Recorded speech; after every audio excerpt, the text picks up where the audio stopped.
was born in Provo, Utah, in a house on First South in Provo, 777 West First South. And for some reason, the hospital was closed the day of my birth, and so my mother delivered me in the living room of that home. My mother's brother was named John Wright, and he ran the nursery in American Fork. And my mother named me in honor of him or after him. My nickname was, I got to get this right, was Beggar, as somebody who continually importunes for favors. He would make fun of me because I would plead with my mother for whatever it was I wanted. So he called me Beggar. This is fun and he already. called me that for years. I mean, it was Lamont? long, yeah. Yes. A long time. Even my little brother called me that. Oh yeah, my brother Steve. We used to sleep in the same double bed. He'd go out and play in the sand pile all day and come in without cleaning up adequately, and I hated to sleep in a sandy, gritty bed, so I'd pull the covers up and sweep it with a broom.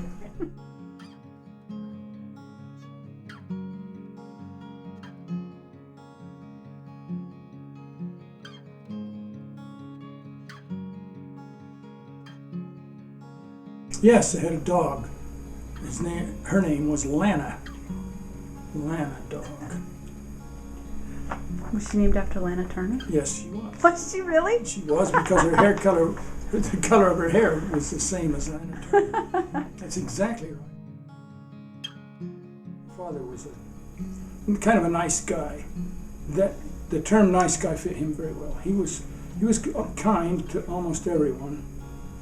He used to become aggravated with his children, with probably good cause. We did some things that we shouldn't have done, especially he was custodian of the Fourth Ward Church in Provo. And he would give the keys to his sons and say, go clean the church. And so we did, of course. And we got into a little trouble on occasion doing that.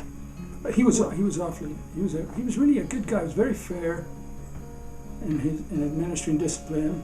He was, we were out, I don't know, he was out goofing off with the boys or something, and he said, and we had built a fence from just across a small area in the backyard, and he said, I'll bet I can jump the fence. And I thought, no, you can't, that's too high. And so he kind of put his arms on the fence and pole vaulted over. And he had some matches in his pocket that he used to light the furnace in the church when he was custodian.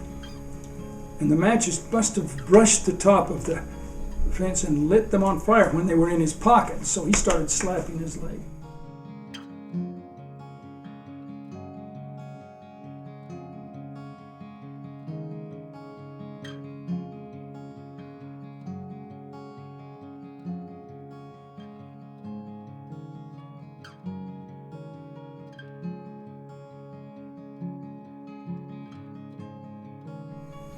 I remember my father took Mont and me, or Steve and me, I can't remember which, on a trip, just the three of us one time.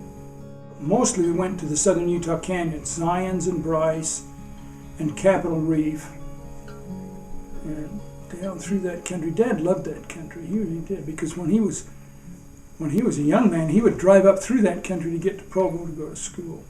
That was wonderful, it really was. I loved it. Red Rock country. Yeah. Let's see, in elementary school, I went to Timpanogos, which was about 4 blocks away, and junior high school was about 4 blocks away, and the high school was only 2 blocks away. So I always walked until I got a car, and then I, of course, drove the car to high school, which was 2 blocks. Model A Ford. Built in 1930, and I got it about 1954. The guys in the neighborhood wanted me to make a convertible out of it, so we cut the top off. Well, the body was held together by this top. The structure, the way it was structured, that held it. So after I cut the top off, then the sides would wobble in and out, and the doors would fly open. So of course we took the doors off. So here I'm driving around in this old Model A Ford with no doors, no top. It was just like a basket thing that you could drive around in. It was. I bought it for $25 and sold it for $7 American money. I would pay a lot of money to have that car today, like it was when I got it. It was really a pretty good car.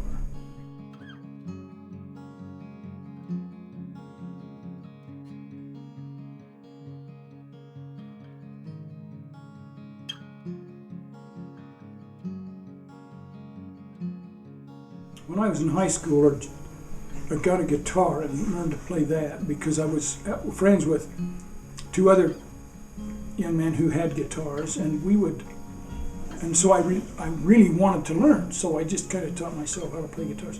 My mother wanted me to learn to play the piano all the time when I was in junior high and elementary school, so she would require that I take piano lessons.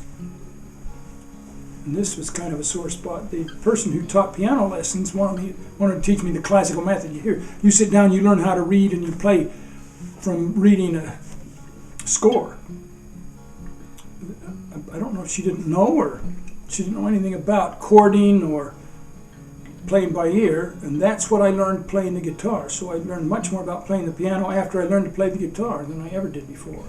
You know, the time that was when I used to work in the Forest Service when I was about 17, 18 years old. And one summer I spent 3 months in a pack camp. That means that they would have mule trains bring our supplies in to us. We lived in tents and had a cook that would cook our food. It was just wonderful food. And then we'd go out around in the forest all day doing the work that we needed to do. That was probably the most worry-free, carefree time. That was really very pleasant. It really was, as I look back on it.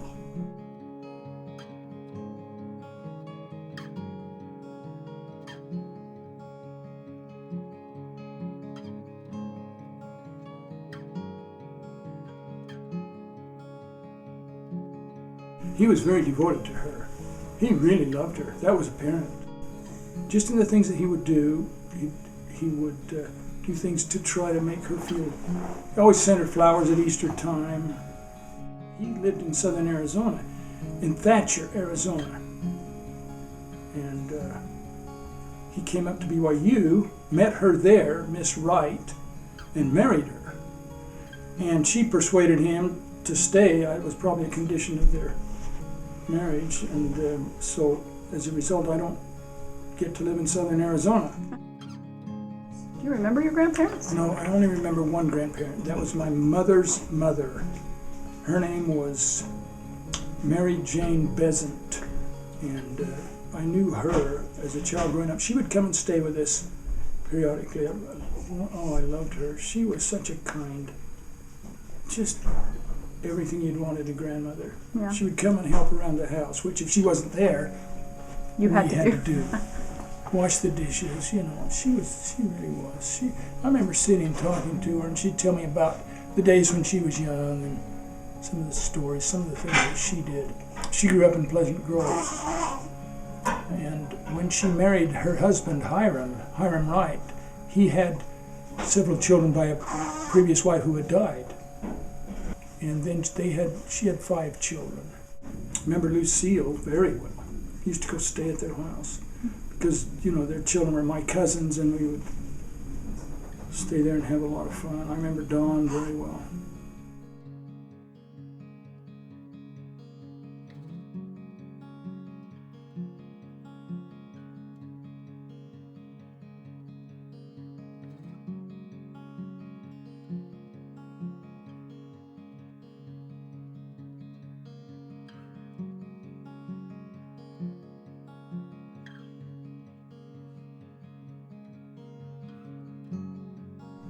I did not like it at all. To say it, deep and abiding hatred is probably not accurate, because we had a lot of fun. We really did. Me and the other guys, we had a lot of fun. Why did you join the Army? I didn't. I didn't have a choice. Wow. I either had to join, which I did, for 6 months active duty, or be drafted for 2 years active duty. So I elected to join. And how old were you? 22. I remember being absolutely ecstatic the day that we left. I was in Fort Ord, California for 6 months. The day that we left to come home, I was just excited beyond expression to be getting away from that.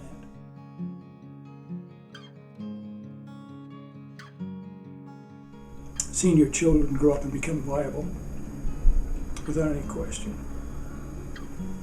Although, occasionally I have flashes of when they were young, holding them, on your lap and teasing them and playing with them and that sort of thing.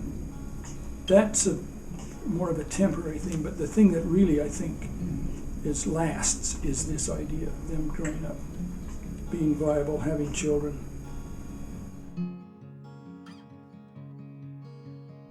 I think there are two things. One is teaching my daughters to drive, and the other one is teaching my children to try to get along with each other. I remember that they would sometimes quarrel, for want of a better word, and I would tell them, well, I'm not supposed to let you do this. Why are you doing it? And scolding and try to reason with them. You can't do this. You're not supposed to be angry with each other, but they were anyway. But the hardest part, I think, was teaching my children to drive.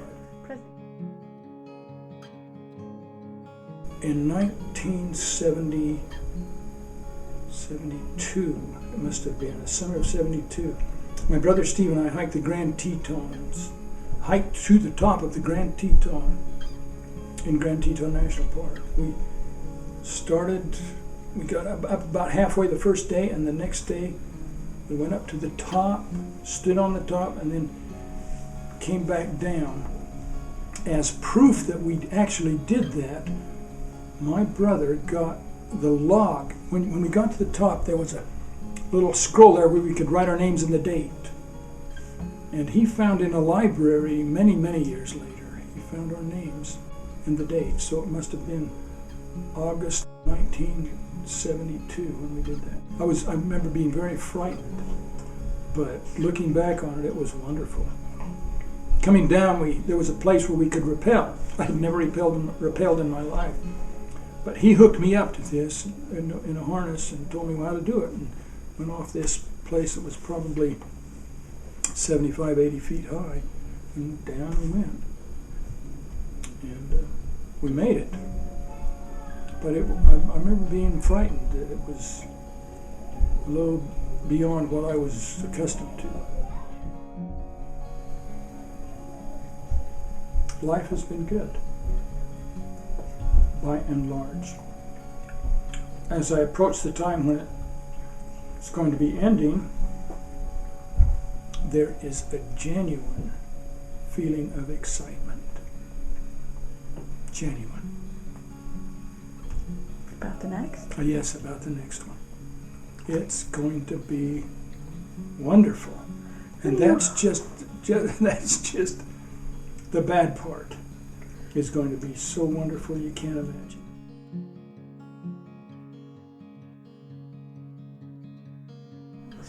Let's pretend. Well, that's what I was hoping we would. We'd climb up on the roof. Let me recorded. just say this in passing. We'd climb up on the roof and throw snowballs. That's it? Out? The bishop. Passing cars. Yes. And were you ever apprehended? Do you have a record? Yes. By By my father. Is there anything you've always wanted to do but haven't? As I read that question, the only thing that came to mind is I always wanted to build a color television set from a kit, but never did. Now you don't do that because they're so inexpensive to buy. Rushing what? Sugar. You guys used to laugh at me for that, but I don't know why you laugh because I always said it correctly. Uphill, both ways? 3 miles uphill both ways. Spent a lot of... I've never slept in a sleeping bag. Never in my life. Oh, it was just It was just a cover. I've spent an awful lot of nights in them, but I've never slept. I'm a math teacher, so I frequently tell lies. How would you describe your sense of humor? Vivid, scintillating, wonderful, uplifting. Dry. I'd throw in British. dry. Dry. Okay. All of those. And is Got that my Richard- glasses off? I don't think so. Maybe, yes. Howard? Yeah, you look more like Cary Grant that way.